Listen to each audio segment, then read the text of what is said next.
Welcome back. My name is Sasha Nauta, Deputy Executive Editor at The Economist, and I'm delighted to now be joined by Hakan Bulgurlu, Chief Executive of Arçelik. Hakan, thank you for joining us. Today we're going to talk about achieving sustainable manufacturing, and it's very apt to have you with us to talk about that because it's something you're very familiar with. If I'm not mistaken, your company has several brands that work in the white goods sector, supplying everything from or manufacturing and supplying everything from fridges to blenders to dishwashers. Is that right? That is absolutely correct. We have a very wide range of products, all appliances, small domestic appliances, and also unusual for a white goods company. We also produce consumer electronics, televisions, stereos. So a very, very wide range of products, and all across the world. We have 28 factories across the world, and we're continuing to grow. So you're all over our houses, and many of us, of course, will be watching this in our houses. So I wonder, can we just start with giving us an idea of the role of household appliances as well as more broadly household energy consumption in the sort of in the emission story? How much of a contributor are our households to emissions today, and what might tomorrow look like? That is a very good question indeed. It's a long answer. I will try and be very mindful of time. At the moment, governments around the world are actually focusing on this very specific issue because, if you just think it through, logic dictates that as economic growth happens and GDP growth happens around the world, especially in developing economies, household energy consumption is going to go up because until today, countries like Bangladesh, Pakistan, which are very populous but have very low penetration in terms of appliances, are going to naturally want to buy fridges, washing machines. Many will want air conditioning. And if you think of a household's energy consumption, about a third of it comes from heating and cooling, a third of it comes from appliances. So having energy efficient appliances is absolutely critical in terms of lowering emissions. Or actually, we shouldn't look at it as there are two aspects of this. One is lowering emissions. So countries need to lower emissions because we need to meet the Paris Accord target of 1.5 degrees, hopefully, which I think already is catastrophic, by the way. But also, more importantly, we have to stop emissions increases. And it's very difficult to tell emerging market consumers not to buy washing machines and refrigerators. We just have to, as manufacturers, make sure that they can buy the most energy efficient appliances. And we need to really inform governments on how to regulate correctly to make sure that these higher energy efficient appliances are required in those markets. At the moment, this is not the case. So I guess what I'm trying to say is companies, you need to take a proactive stance when it comes to the climate and emissions. If you don't, I think you are forsaking your responsibility, and history will look back on you in a really, really horrific manner. And unfortunately, we're already too late in whatever we do. So now anybody that can act and has a platform that can make a difference, i.e. business leaders, needs to act and act now. Do you see that primarily as a moral responsibility, or do you also see it as a responsibility to say your shareholders or other stakeholders? Well, I mean, sustainability is an interesting word. I mean, if you first of all, we have to make the world we live in sustainable. Otherwise, we have only one world, and treating it as though we have another we can move to is ridiculous. I mean, climate change. Therefore, I don't like the word. It implies we can simply change this climate for another and adapt. It's like changing houses. Well, we can't. And so I think there's a moral responsibility to protect, which actually is our home, the world, as it is. And also, I think sustainability in terms of business continuity will largely depend on companies doing the right thing by the climate going forward. And that doesn't mean just energy efficiency. That means really reducing emissions everywhere possible. It means circularity, using recycled materials, being responsible for your product after it's sold, after its end of life cycle. There's so many areas that so much can be done. And it's not like in the past where you can talk about it and say, okay, as a company, I'm going to become carbon neutral in 2040, 2050. That's just passing the buck on to the next generation and saying you don't want to deal with it. You can become carbon neutral today. Arçelik today for 2019 and 2020 has become carbon neutral in scope 1 and scope 2 emissions. So it's very doable. It just means that you have to put this at the heart of everything you do, and it has to become your core strategy.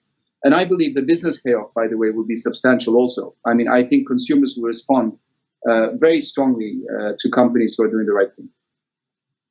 Yeah, let's get on to the consumers in a second, and indeed to your transition and the lessons that might be learned from it. And before we do, just a final question on the role of industry in all of this. In preparing for this interview, I saw some video footage of you climbing Mount Everest. And drawing attention to this important topic, but particularly calling for collaboration, right? Sort of saying everyone should take part in this. We can do this if we do it together.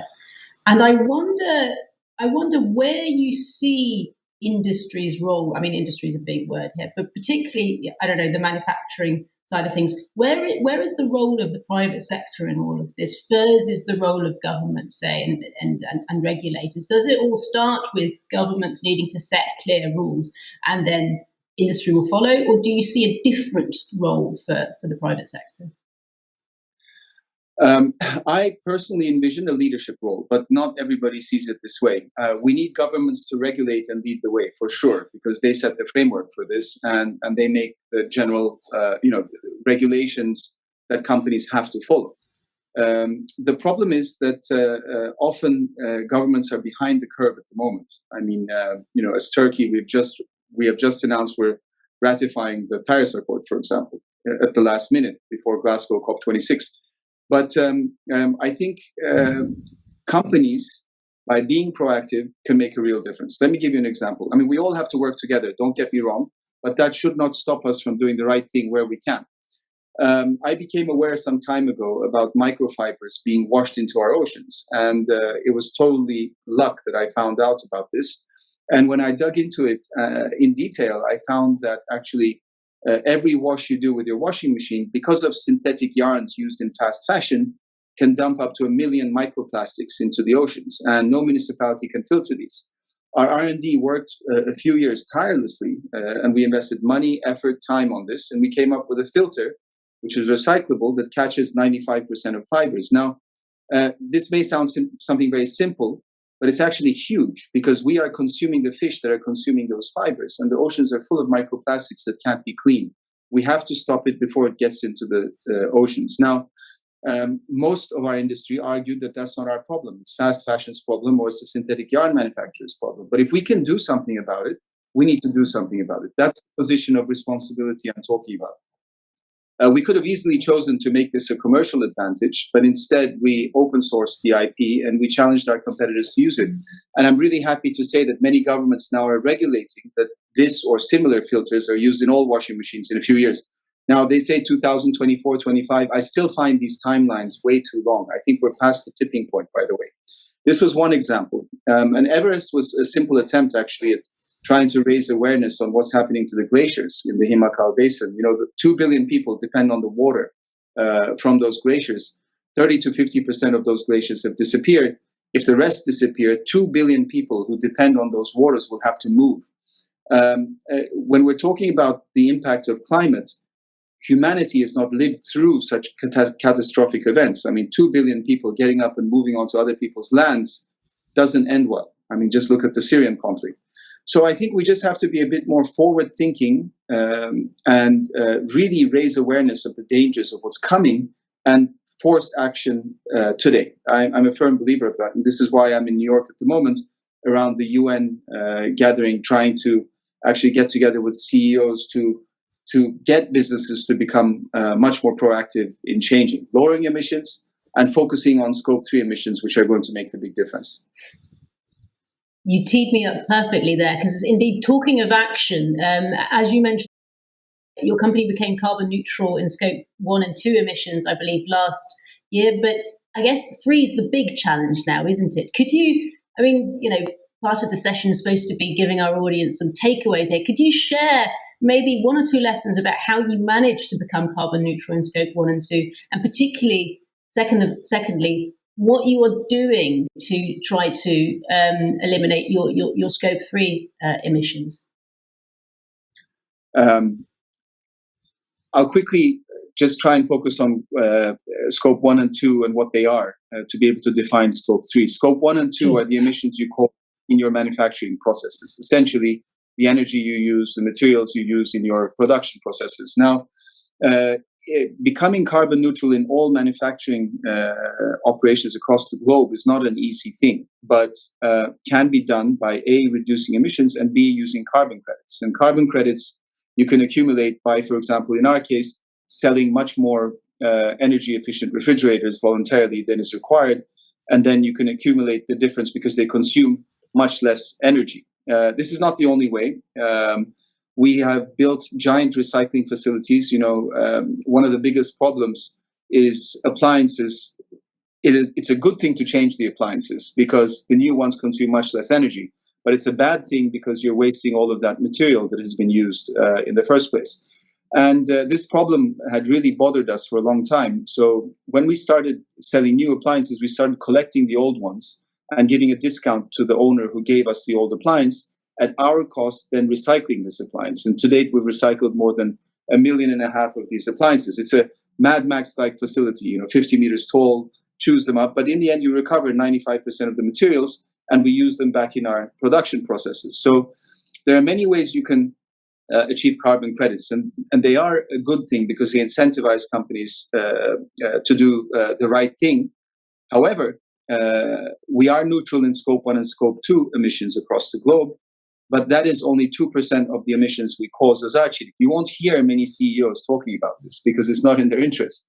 But scope 3 emissions, and I'll describe scope 3 emissions briefly and simplifying it as what the consumer generates in terms of carbon by using the product you have sold them in that product's lifetime. So essentially, if you're a car manufacturer, the carbon footprint of that car in the lifetime while you're using it. You won't find many CEOs telling you that, oh, by the way, you can buy my product, and when you buy it, you'll be emitting this much carbon in the lifetime of that product.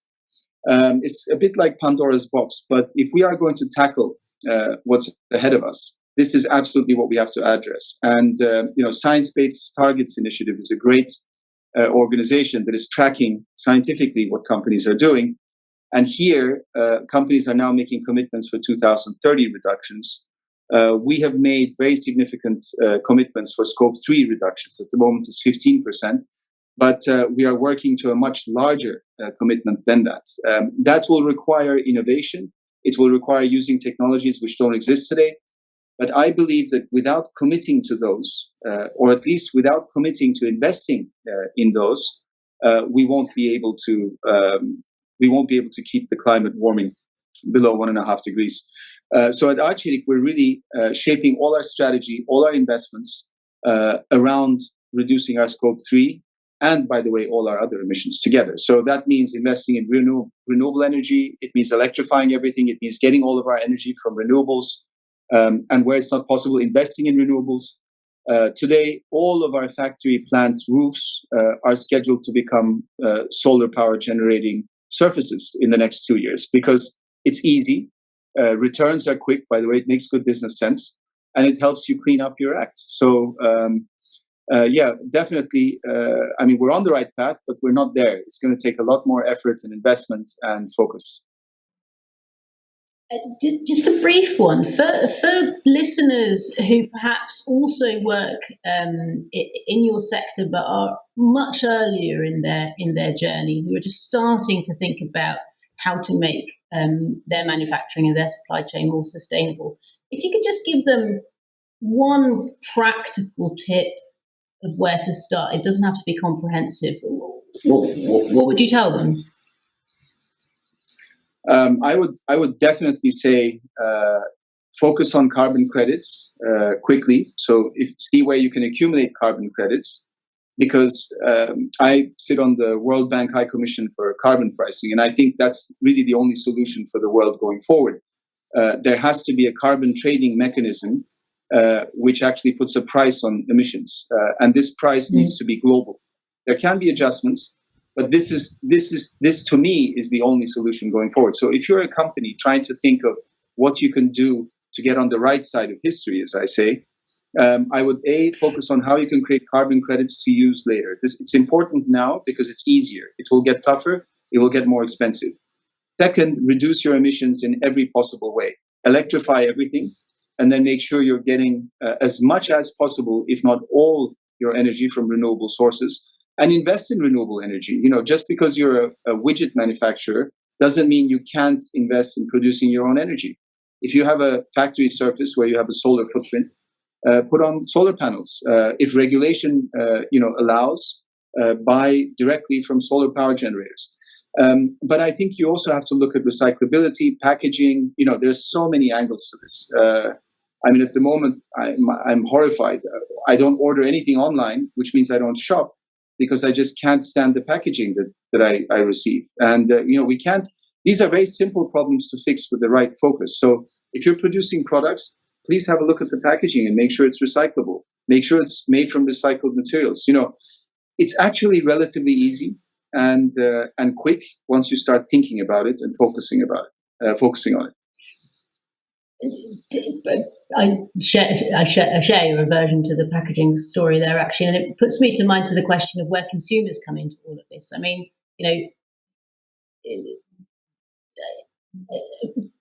economics 101 would sort of suggest that consumers will eventually demand this stuff, and then companies will supply it, right? I wonder where you see your sector's role in actually helping shape consumer demand. So, are manufacturers doing enough to sort of encourage consumers? Should they be encouraging consumers actively to change their behavior, adopt greener and more climate-friendly products? And I'm going to suspect you're going to say, no, there's more to be done. What more could be done on that particular front? I saw a BCG survey where 87% of people surveyed, it's a big sample size, want to actually reward companies that are doing the right thing, buy the product that is greener, better for the environment. The problem here is the awareness levels are not really high enough. So until for the longest time, I really tried to focus on how do we raise awareness of the consumer to just understand the impact of what they're buying. And then we can, the next step, help them vote with their money, which will actually change behavior much quicker, right? That's the business logic behind it. But you said economics 101. First of all, we have a huge problem with the way our economies work. I mean, we have not assigned a value to nature, which is a finite resource. We are depleting nature at a rate which is not sustainable, and we don't place a value on it. If we had a value for that, I mean, I'm not saying let's change the whole economics profession and academics. I mean, it would be good if we could, because this is where the fundamental problem starts, but I don't think we can. So in the absence of assigning a value to a diminishing resource, all we can do is just teach consumers or try and help them understand the impact they have with what they're buying. And in effect, that every decision they're making, they are having an impact on the future of this planet and the climate. I actually wrote a book. I got so frustrated. I wrote a book and I sort of coupled it with the Everest climb to make sure people read it. Because when I talk about sustainability, people end up invariably, losing their focus. It can get boring. It is an abstract subject, but when you throw Everest in there, actually, it's very readable. I hope, and the whole purpose there is to raise awareness. That's it, nothing else. Very, very briefly, is carbon neutrality by 2050 achievable? I mean, how optimistic are you ultimately? And actually, I said very briefly, but I want to throw one in. Are there any, again, looking primarily at your sector, at sort of manufacturing, are there any potential unintended consequences that might be a side effect we're not thinking about right now on the way to getting there? Say everyone who's watched this is now on board and says, I'm going to join you. Is there anything we shouldn't forget about in terms of potential side effects? Okay, I mean, first of all, I'm optimistic. You have to be optimistic, right? You have to have hope. Otherwise, nothing will work. But at the moment, are we on track for a carbon neutral 2050 net zero? Unfortunately, not. Are we on track for an absolute disaster? Every bit of data that I see is yes, and the speed at which we're going towards that disaster is only increasing. So there is hope in that, Glasgow is in front of us, COP26, where governments, I think, who are much more aware now of the impact. I mean, July, if you look at what happened in July, the floods in Germany, the fires in Turkey, France, all of these things are a direct look at California. I mean, still burning. I mean, you're seeing people trying to put aluminum sheets over old trees. I mean, that's the point. That's desperation. And it's not, we need to stop those fires from happening, which means we need to stop our climate from warming, which means we need to reduce emissions. The formulas are simple. We know what needs to be done. We just have to do it. And I'm really hopeful that these Chinese-US tit-for-tat relations and geopolitics won't get in the way of everyone coming together at COP26 and coming out with a much, much stronger game plan that includes regulation and will force companies and countries into the right path to actually get to a net zero by 2050. Hopefully, as humans, I think as we see the effects and impacts of the changing climate, warming climate, we will jump to action. And as we jump to action, as people start voting with their money on the products and services they're choosing, that will also force companies in line much faster than anything we can say on this panel. But I'm hopeful. That's a good note to end on. Just in one sentence, as we look to COP26, what's at the top of your wish list? That it doesn't get derailed by politics. Thanks very much, Hakan. And thanks to you, our audience. Please do stick around for the next session.